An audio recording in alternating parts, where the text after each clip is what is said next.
government on social investment programs. Plus, Odukbani communities promised to cooperate with federal government to complete the Calabar-Ito Federal Highway. Details and other stories in just a moment. Good evening and welcome to the news. I am Vina Limeson. So it's indeed our pleasure to be with you. Stay tuned as we begin the news at 7. Governor Ben Ayade is commending President Muhammadu Buhari administration for striving to meet its constitutional obligations through various social investment interventions programs in Nigeria. The governor stated this when he received in audience the Minister of Humanitarian Affairs, Disaster Management and Social Development, Ajia Saidat Umar Farouk, who was in Calabar to flag off grants distribution to vulnerable groups. Paul Abel tells us more. The minister, who outlined other social intervention programs by the federal government, states that her visit is to flag off the distribution of 20,000 naira each to over 3,000 vulnerable beneficiaries in Cross River State. This is a program geared towards poverty reduction, social protection, and social inclusion of our citizens. This is a one-off grant to our vulnerable citizens, which we give every year, a 20,000 naira one-off grant to this very a special group of people. The primary purpose of government is the welfare of our citizens. So welfare security is the primary purpose. And God has ordained you to fulfill a very critical purpose and to manifest our concern in practical impact. I am happy to announce that we have a minister who is not just beautiful physically, also beautiful at heart.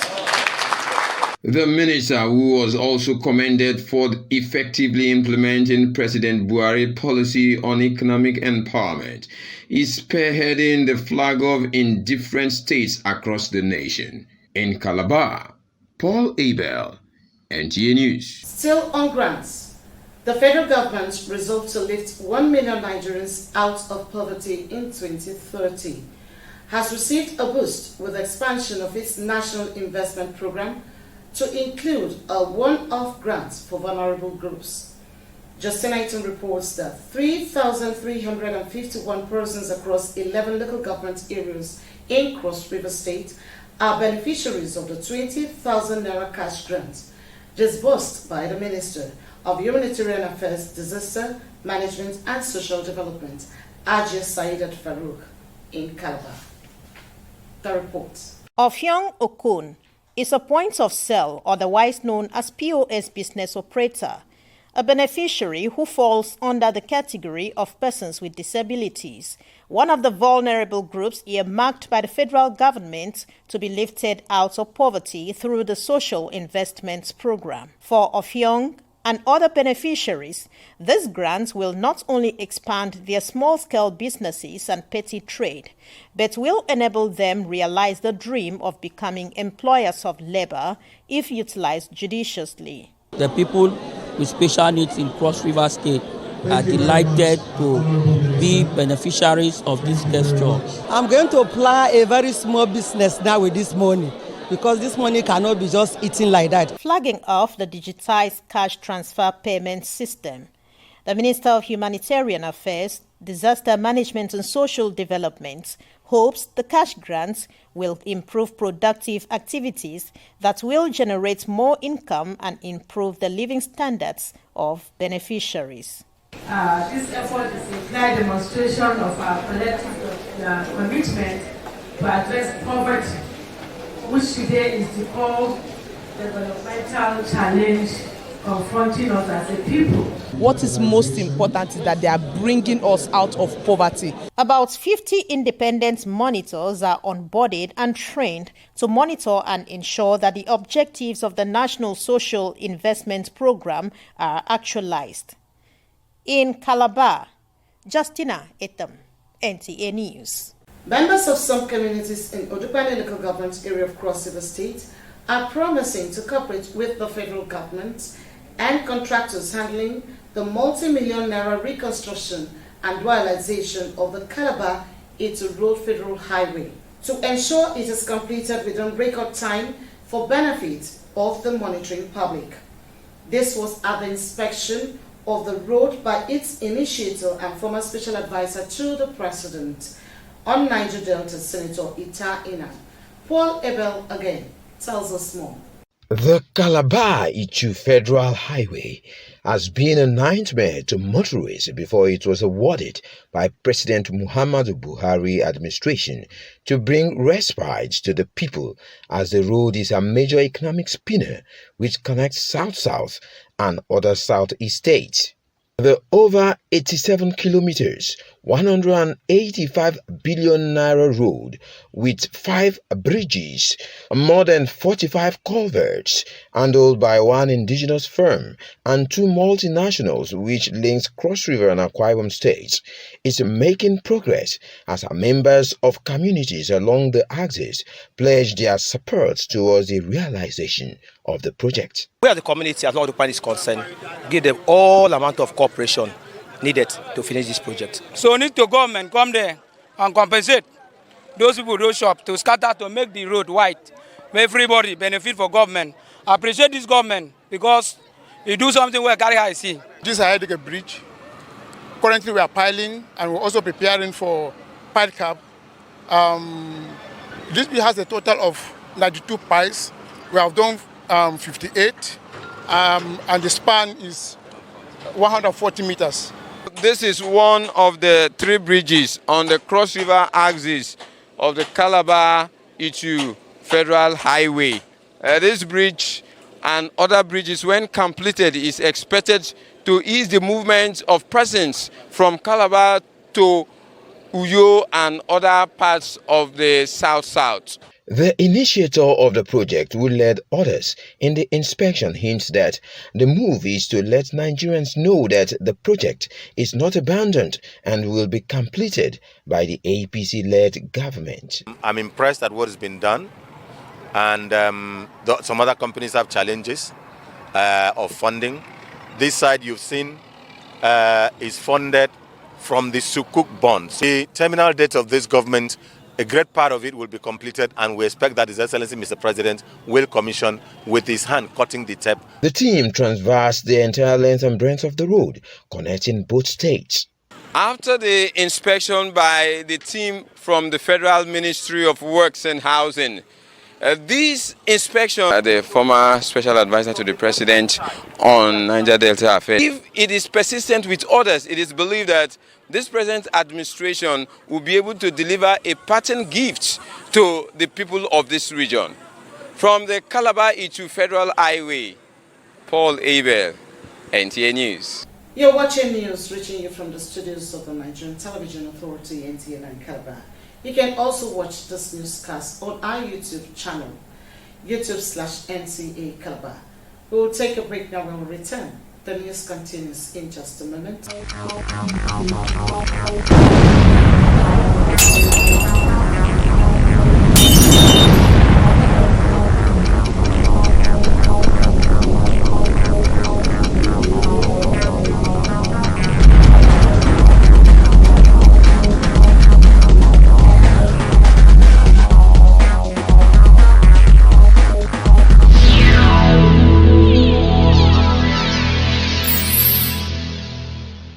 Welcome back to the rest of our stories. The governor of Cross River State, Professor Ben Ayade, has approved the appointment of 24 persons into several political offices in the state, which include special advisors, senior special assistants, as well as chairmen and members of various agencies and committees, among others. Some of the appointments include Chief Julius Osan, Special Advisor, Teacher Education; Mr. Martin Oferi, Special Assistant, Cocoa Development; Comrade John Abon, Chairman, Community Peace and Conflict Resolution; Mr. Samuel Odo, Member, Hawkers' Rights Agency, among others. According to the statement signed by the Deputy Chief Press Secretary to the Governor, the appointment takes immediate effect. Now to sports. Nigerian wrestling dynamite Odunayo Adekoroye has claimed gold in the women's 57 kg freestyle wrestling after beating Anshu Malik of India. The 2018 Commonwealth champion defeated her opponent 6-4 in the final to successfully defend the crown she won in Gold Coast 4 years ago. En route to the final, the reigning African champion defeated Canadians Anne Terrell in the semis in swashbuckling 10-0 victory. The win further increases the Nigerian gold medal so far to 6, with gold medals still on the offing for the nation. Olumide Oguntola is a guide for more on sports stories. Do stay. First leg result of round of 16 matches of the Higher Institution Football League has left participating teams in different predicaments ahead of the return leg scheduled for the 10th of August across various schools. BUK Stallions needs a goalless draw at home to defeat the defending champions, Unimate Desert Warriors. AAUA Luminaries will be eliminated except the team overturned a 2-goal home loss when the team tackles Lasu Blazers in Lagos, among other matches. In the English Premier League, after a 2-0 away superlative win by Arsenal at the expense of Crystal Palace in the opening game of the new season, actions continue Saturday as Fulham hosts Liverpool. Leeds United will trade tackles with Wolverhampton Wanderers, while Everton will entertain Chelsea, among other matches. In karate, Team Nigeria's karateka Elizabeth Ogene Ogaga has set the ball rolling, winning Nigeria's first gold medal at the ongoing West African Karate Championship in Burkina Faso, after beating her counterpart from the host country in the individual kata category. Team Nigeria's next engagement will be in minus 68 kg, minus 50 kg, minus 55 kg, minus 61 kg, and Team Kumite, as Nigeria is set to win more medals in the championship, which ends Sunday. In boxing, the Nigeria Boxing Board of Control have expressed disappointment over the inability of two of its professional boxers, Blessing and Rilwan Oladoshu, who could not honor international bouts due to visa denial despite concerted efforts. The boxers explained that this development is not only counterproductive to their professional growth. I'm just crying out, they should just help me because I don't want to lose this one again. They should please. I went on July 19, they refused my visa, and I asked why. The interview leader interviewed me said the paper they gave to me is fake. Former West African champion, former Nigerian champion, there's no reason for you to be denied this visa because the P1 visa states that you have the right to be in America to do your trade. As at news time, efforts to speak with officials of American embassy did not yield results. With sports update, Olumide Oguntola, Nta News. Roll the stone, Lazarus come out, Jesus commanded. Who will be this opportune to open doors? The message came from Reverend Father Malachi Ephraim at Ofewelban's head at St. Peter's Catholic Church, Idaba, Hoare Town, in honor of late Sir Christopher Abua Ikposhi. People from all walks of life converged to join the church and family of late Sir Christopher Ikposhi to bid the deceased a farewell as he has departed the planet Earth.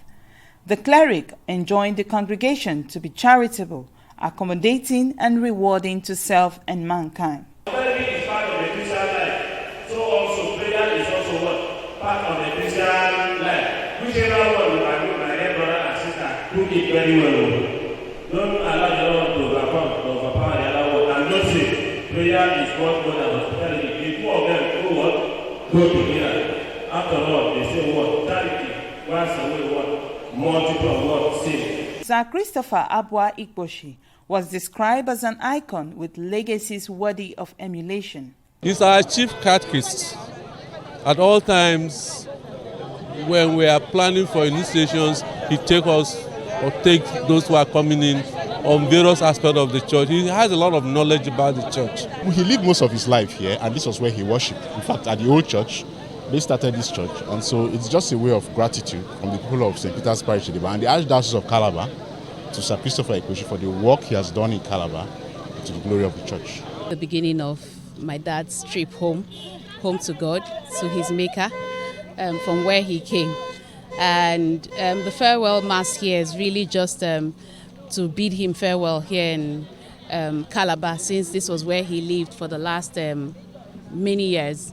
This Calabar has become home for us, so I think it was right for us to do a farewell service here prior to leaving for Obudu. Meanwhile, before the farewell mass, a service of songs and night of tribute was organized to pay the deceased the last respect. The solemn assembly was a forum for sober reflection. Unavoidable absence of a priest, the cast fell on Sir Emmanuel O'Neill for homely. He admonished the gathering on inevitability of death, while emphasizing on humility, steadfastness, and a forgiving spirit as devotee of Christ. God's ways are wonderful ways. The lessons we have read and listened to today are very critical on this particular kind of event. On the last day, all those who are righteous, definitely the doors will be open. We are strong, and Christopher is strong through Christ our Lord. Amen. That is the time God has for him, and God doesn't want him to be defiled. And that is why God gave him a period of purgation. The remains of the deceased will be laid to rest at his hometown in Alaga, Obudu local government area. Ashata Abua Ikwoshi, Assistant Manager of the Engineering Department, Nta Port Harcourt, is the son of the deceased. In Calabar, Cecilia Julius, NTA News. And finally, recap of our top stories. Governor Ben Ayade has commended the federal government on its social investment program and the distribution of one-off cash grants to over 3,000 beneficiaries in Cross River State. You also heard in the news that Otupani communities along Calabar-Ito Federal Highway undergoing reconstruction and dualization have promised to cooperate with the federal government and contractors handling the project to ensure that it is completed as scheduled. That's been the news at 7. We thank you so much for being part of today's broadcast. Just stay with us and enjoy the rest of our programs. I am Vina Linus Untuyi saying good night.